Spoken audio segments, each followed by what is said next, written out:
Estamos de volta aqui com o Faroeste Brasileiro e a Dani estava contando para a gente que tem um seriado que, nesse momento, na Venezuela, lá em Caracas, Maduro está sendo proclamado presidente, ou seja, Inês é morta.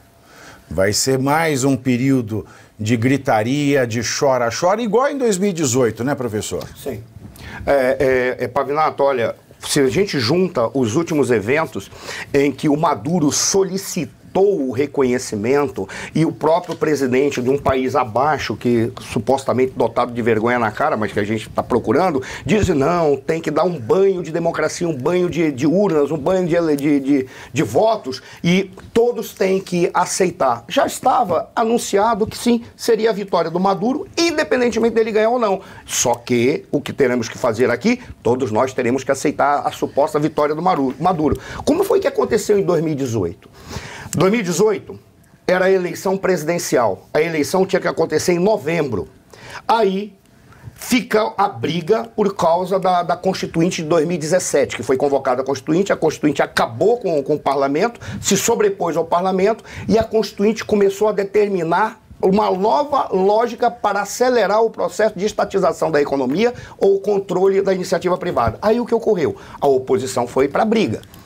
Resolveram fazer um acordo, tal qual esse acordo de Barbados, só que na época acho que foi na República Dominicana, que tem, talvez esteja enganado. Fizeram um acordo, é a mesma coisa. Retirar, acabar com os presos políticos, garantir que houvesse um sistema limpo, um novo Conselho Nacional Eleitoral para que aqueles indivíduos estavam comprometidos, fizeram um acordo. Aí a Mesa de Unidade Democrática, na época, que era a frente de oposição, resolveu dizer, o nosso candidato vai disputar e vencerá. Aí teve uma ruptura de um cara que se vendeu para o Maduro. E disse, não faço mais parte dessa oposição, sou outra oposição porque eu não quero briga. A oposição boicotou. O que o Maduro fez? Antecipou as eleições queria antecipar para março. Aí teve uma nova briga, ele antecipou, curiosamente, para maio de 2018, mas a eleição ia ser em final de 2018. Por que ele antecipou? Porque ali não tinha cadastro de quase ninguém. Os que estavam concorrendo com eles praticamente tinham perdido o cadastro, partidos tinham perdido o cadastro, o registro. Aí o que eles fizeram? Fizeram a eleição em maio. Em maio teve o boicote da oposição com um nível muito baixo de participação e o Maduro se autoproclamou presidente da República. Ele ficou 6 meses, 8 meses preparando para assumir. Quando chegou em 2019, a Assembleia Legislativa não reconheceu, porque o mundo inteiro declarou que houve fraude. Aí o que a Assembleia Legislativa fez? Declarou o presidente da Assembleia como presidente interino para convocar novas eleições, que foi o caso do Guaidó. Aí todo mundo saiu divulgando, aqui no Brasil, o autoproclamado, o Guaidó não se autoproclamou. Ele foi proclamado e investido presidente interino pelo não reconhecimento pela Assembleia da eleição de 2018. É exatamente o que está acontecendo agora. Estão fazendo a mesma coisa, inviabilizaram candidatos e o Maduro está se autoproclamando presidente. Já tá aí, ó, imagens ao vivo, olha, do Maduro, né, sendo proclamado.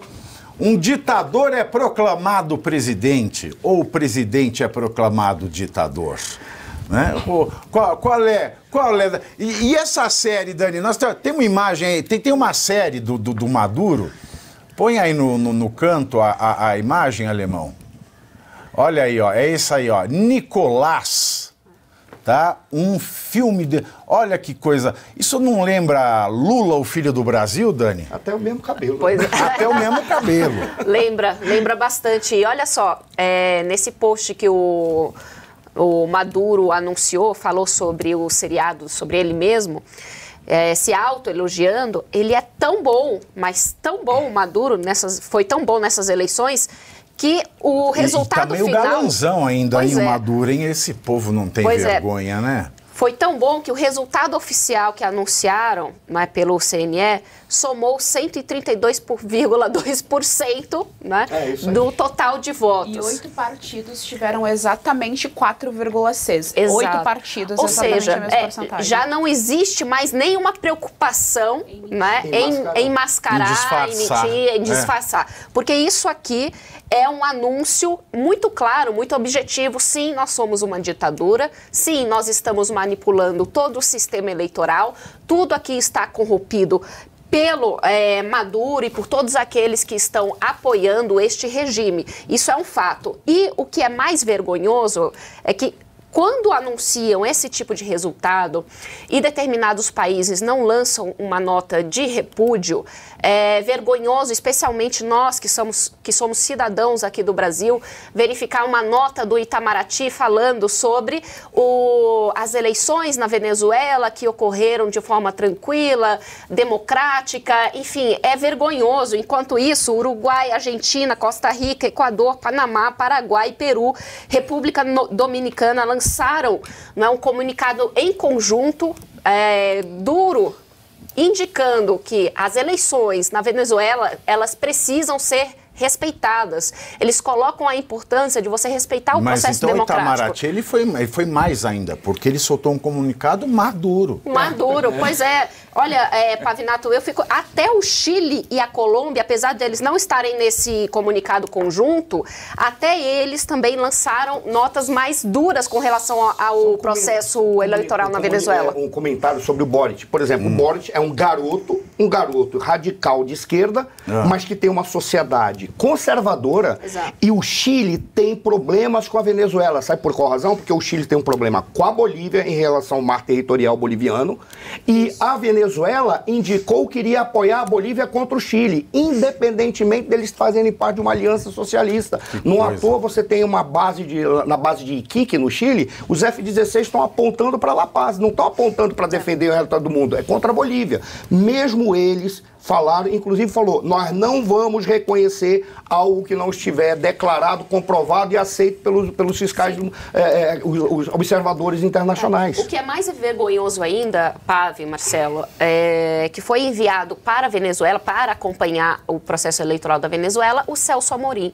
O Celso Amorim, ali no período do governo Bolsonaro, quando ele estava como presidente, ele viajava pelo Brasil inteiro em centros universitários para falar e defender o regime venezuelano. Sim. Para defender claramente, isso não sou eu que estou inventando, tem vários vídeos e postagens do próprio Celso Amorim, né? E o que mais me deixa estarrecida é verificar que em muitas dessas universidades acham normal, acham bonito o Celso Amorim defender uma ditadura. Basicamente, quando ele defende esse regime na Venezuela, também vai defender um regime desses para o Brasil. Não existe como você desassociar esse tipo de opinião, e mais do que opinião, porque ele não para na opinião, ele vai na defesa contundente do regime venezuelano. O Marcelo, ele falou bastante aqui sobre a questão do exército na Venezuela, não é? E como eles dão esse suporte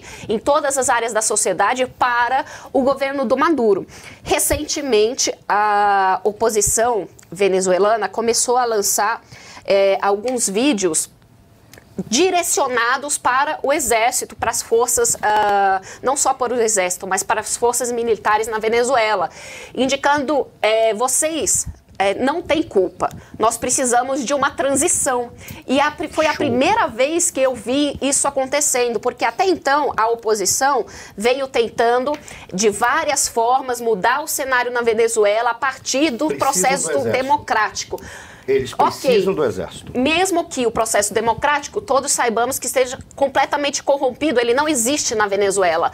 E a oposição começar agora a entender que precisa sim das forças militares de segurança da Venezuela juntos e entendendo que vocês precisam passar por essa transição e como realizar essa transição, porque alguns deles que não ganham efetivamente milhões como o Maduro, como vários ali comandantes ganham, eles têm medo desse processo transitório, de todos eles serem presos após uma transição. O general lá ganham 770 mil reais dividido por 5, dava 120 mil dólares para ir para a reserva e depois assumir outro cargo. Mas eles ganham muito dinheiro. Eu não sei se lá acontece isso, né? Alguns outros países talvez aconteça. Mas um detalhe, tem um ponto de clivagem nas Forças Armadas, um ponto que você pode fazer a separação.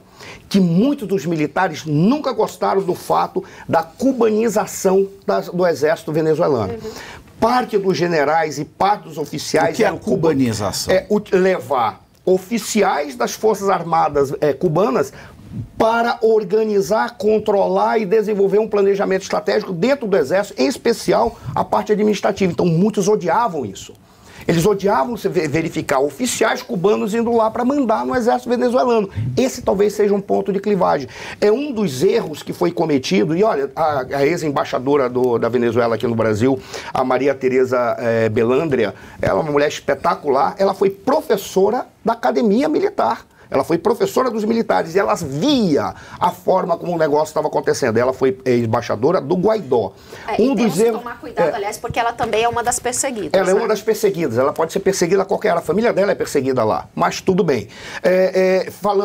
Um dos erros que eles cometeram, eu já encerro falando dessas pessoas que reconheceram, ou desses países que reconheceram a eleição do Maduro. Vamos colocar dois em especial: China e Rússia.